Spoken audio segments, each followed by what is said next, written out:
What's up YouTube? Welcome back to the Hacktivist Mechanic channel. And today we're going to try to get our 911 back on the road. Now if you've watched some of our previous videos, you'll remember that our starter is not working. Well, the car is not working and I think it's the starter.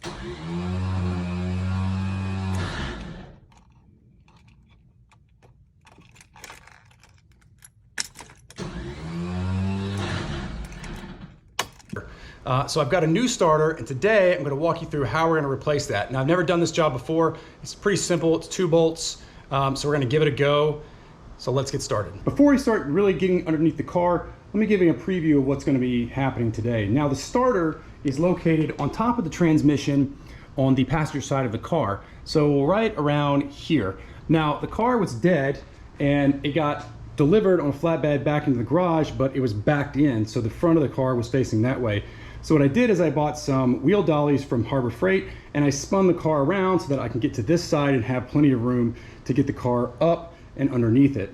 And that was all pretty easy. Now let's take a look at the starter. So fortunately, by the power of the internet, I was able to get a new high torque starter from a guy from the local Maverick PCA Facebook group. And I think the issue that I'm having on the current starter is this tip up here, which is the Bindex.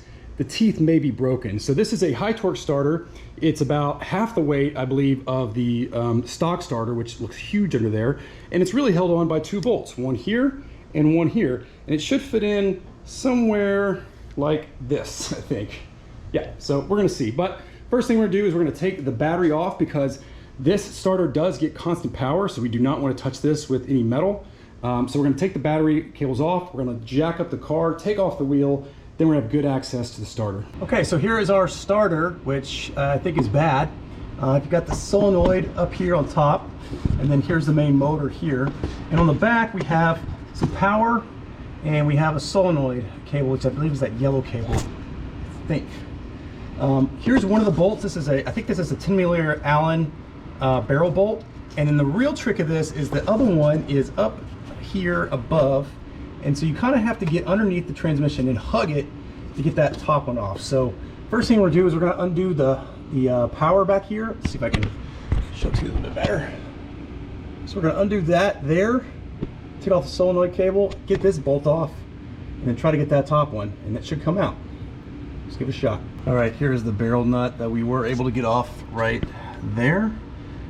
Still having an issue with this wire up here, and things aren't exactly matching up, but now we're going to try to get the one on top, which I think I've got to reach to underneath the transmission to get that one, so wish me luck. Well, it's a couple hours in. As usual, everything's taking forever.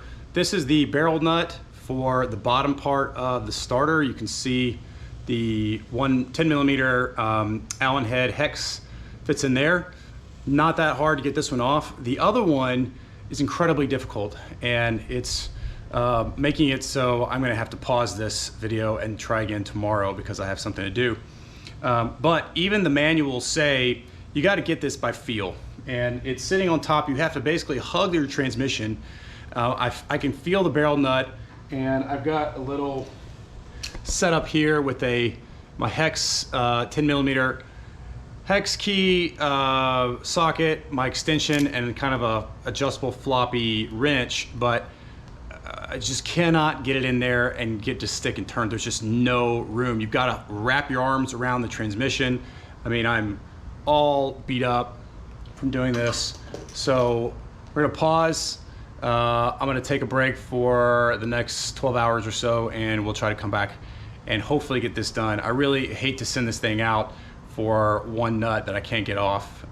So stay tuned. All right, so next day, and we're gonna get back to this project. Again, we've just gotta get one barrel nut off the top of the starter, but it is hidden from view and you have to do it all by feel. The major issue is I cannot get a ratchet to turn, so I thought, what can I get to turn? And I have the trusty air ratchet. So let's give this a shot. This is me waving the white flag. This has literally broken me. There's just no way I can get this barrel nut off. I don't know what kind of design this was. Why couldn't they just put a normal, like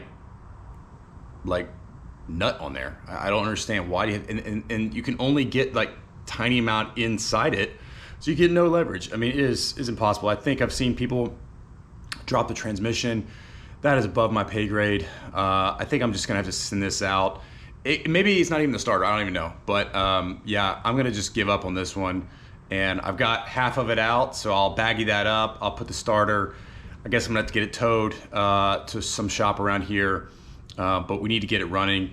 And this one, just chalk it up as an L. So thanks for watching. Also, the E55 is for sale right now on Bring a Trailer. It ends in 2 days. I'm gonna put a link up to that. Definitely check it out. Buy it if you want it. I'm hoping for a good result. But let's send this guy out and maybe focus on the ML55. Maybe we can do some stuff on that one. That one should be a little bit easier. So taking an L today for the Hacktips Mechanic, but thanks for watching. Catch you next time.